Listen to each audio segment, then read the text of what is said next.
الانطلاق في صب منحة البطالة بقيمتها الجديدة.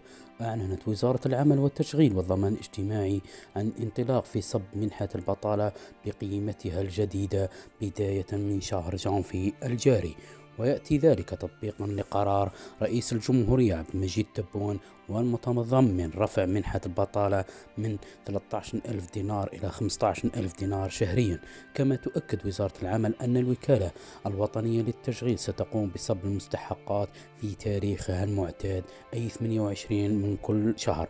وتجدر الإشارة إلى أن استحداث منحة البطالة جاء بقرار من رئيس الجمهورية تكريسا للطابع الاجتماعي للدولة، ويأتي ذلك في إطار دعم ومرافقة شريحة البطالين طالبي الشغل وضمان أساسيات العيش الكريم لهم من خلال دخل يضمن تغطية احتياجاتهم خلال مرحلة بحثهم عن منصب شغل.